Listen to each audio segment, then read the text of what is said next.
Dikisahkan seorang mahasiswa psikologi bernama Randy akhirnya dinyatakan lulus dalam sidang skripsi. Selamat ya, kamu telah dinyatakan lulus sidang skripsi dan menyandang gelar sarjana psikologi. Ya, terima kasih ya Bu atas arahan dan bimbingannya selama ini. Sama satu pesan saya, setelah ini kamu harus merencanakan karir kamu mau bagaimana. Jika kamu ingin menjadi psikolog seperti yang pernah kamu bilang kepada Bapak, setelah ini harusnya kamu mengambil pendidikan S2 profesi seperti itu. Ya, saya pernah cerita itu sih Pak, tapi nanti saya pertimbangkan dulu bersama orang tua ya Pak. Sekarang mungkin saya pamit dulu. Terima kasih ya Mas, selamat siang. Ya. Yes, akhirnya gua lulus juga.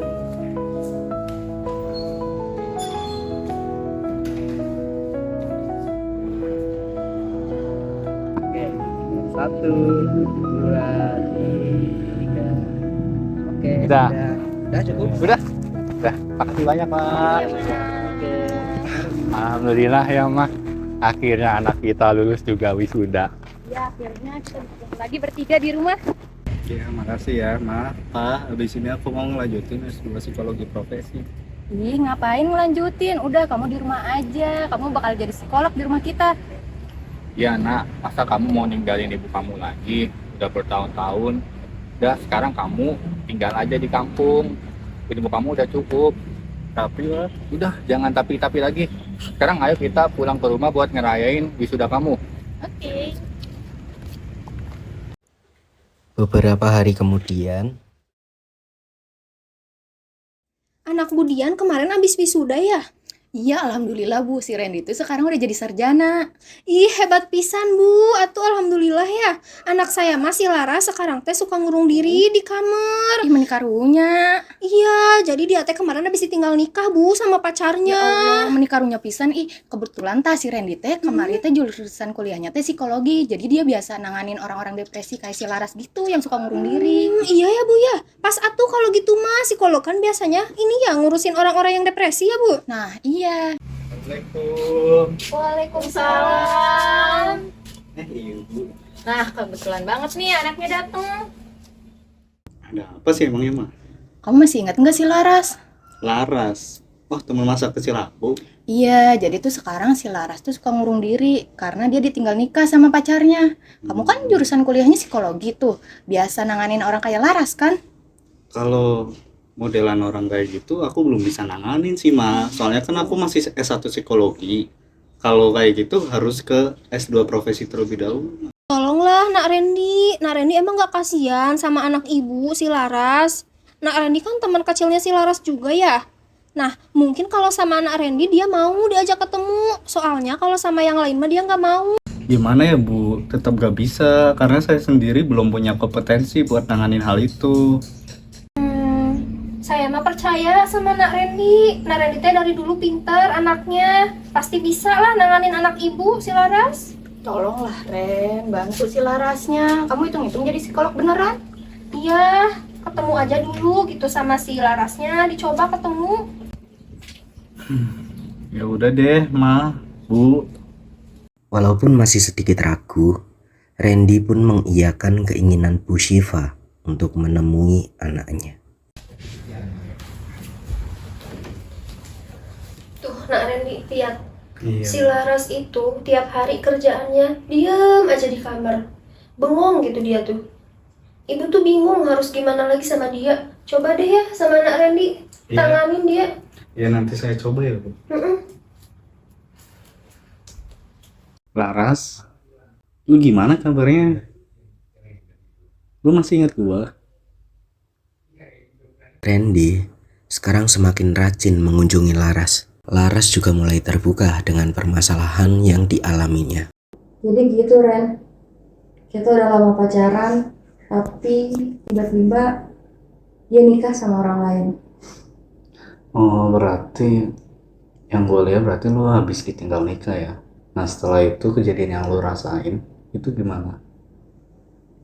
Setelah itu, gue nggak tahu, gue kayak nggak punya tujuan hidup. Terus kayak gue nggak semangat buat ngapa-ngapain. gue gak bisa tidur, gue gak nafsu makan.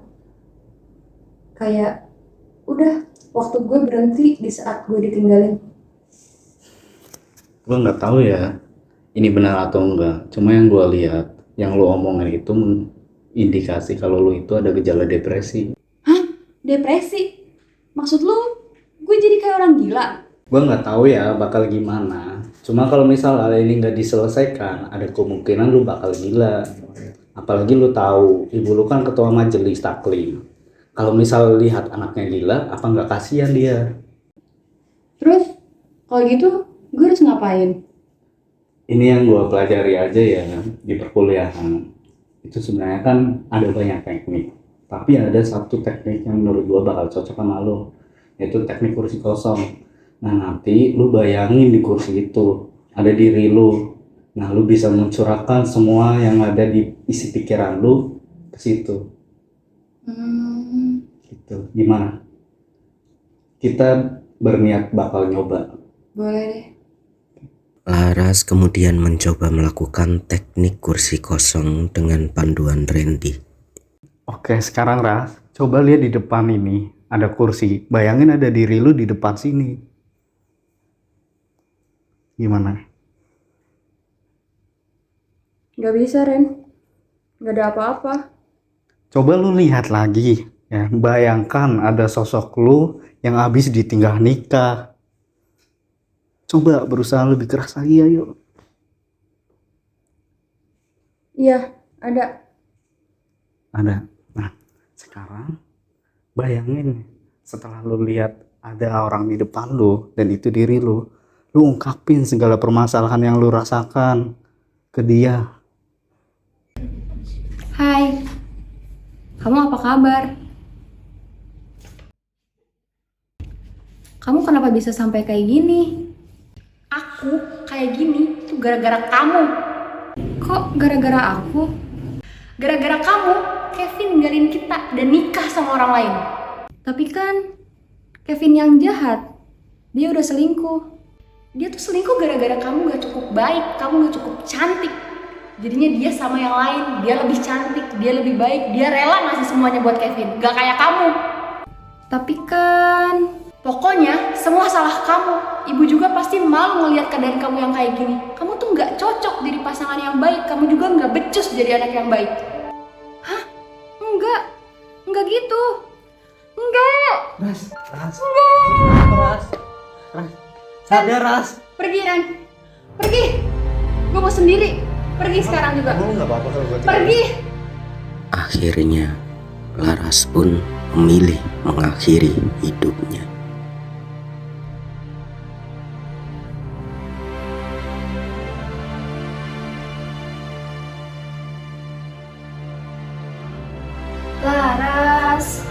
Ras, makanannya udah dimakan belum? Astagfirullah. Ras.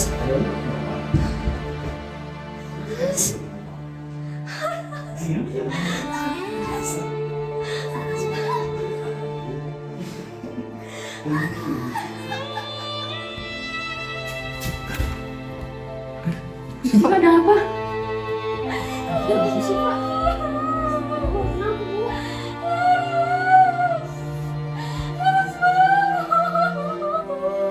Ini Laras ninggalin catatan buat ibu.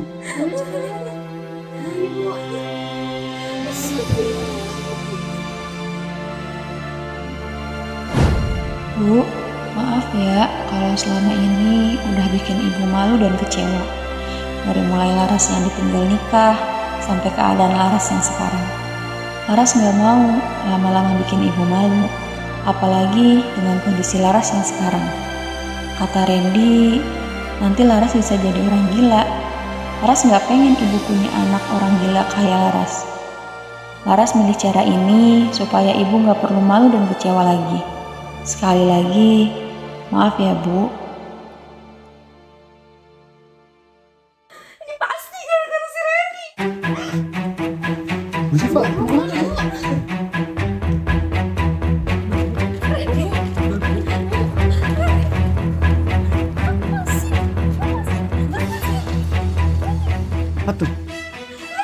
Bu Siva, Bu.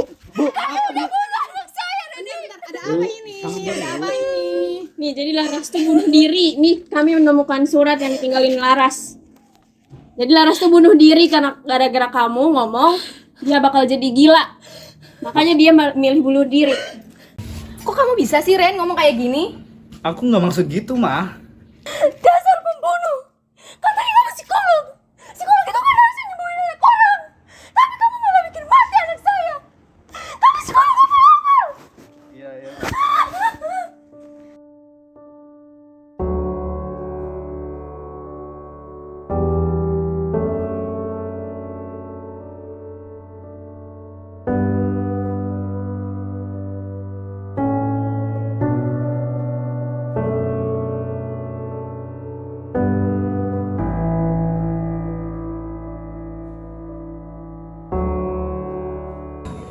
Randy hanya bisa tertegun setelah melihat dampak dari perbuatannya.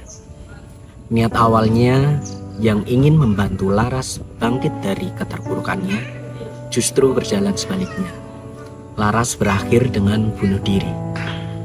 Apa yang dilakukan Randy dengan melakukan judgement dan intervensi psikologis pada klien telah melanggar kode etik psikologi pada pasal 7 ayat 2 tentang kompetensi.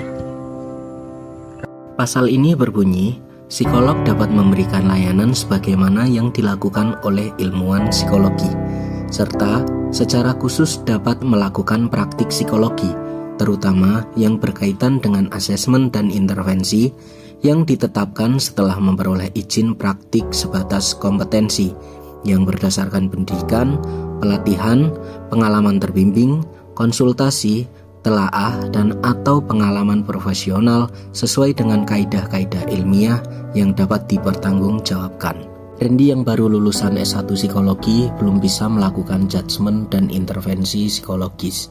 Menurut buku kode etik psikologi dan aplikasinya di Indonesia karya Himawan dan kawan-kawan, disebutkan bahwa kompetensi S1 psikologi masih terbatas dalam hal melakukan observasi, wawancara, dan tes psikologi terhadap fenomena perilaku manusia berdasarkan konsep dasar teori psikologi dan memanfaatkan prinsip-prinsip psikologi untuk menyelesaikan masalah manusia dalam lingkup bio dan pendidikan.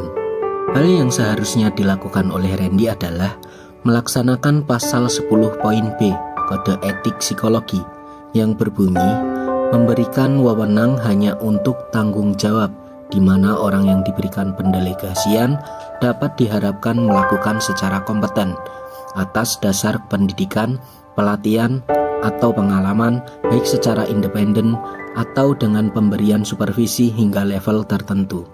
Hal ini berarti Randy harusnya merujuk Laras ke psikolog yang memiliki kompetensi yang sesuai dengan permasalahan yang dialami oleh Laras. Untuk itu, bagi masyarakat yang ingin menggunakan jasa psikolog, perlu memastikan bahwa psikolog tersebut memiliki kompetensi serta surat izin praktik psikolog. Surat izin praktik psikolog ini bisa didapat jika sudah menyelesaikan pendidikan S2 profesi psikologi dan telah disetujui membuka praktik psikologi oleh Himpunan Psikologi Indonesia.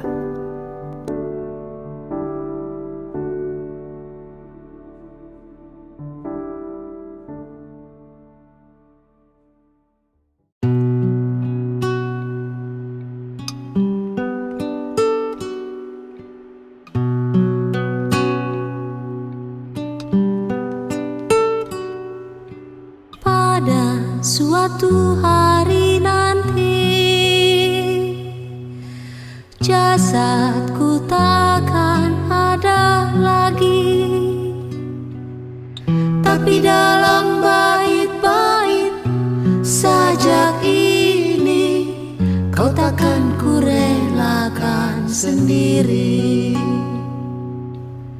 Pada suatu hari nanti suaraku tak terdengar lagi, tapi di antara larik-larik sajak ini kau akan tetap ku siasati.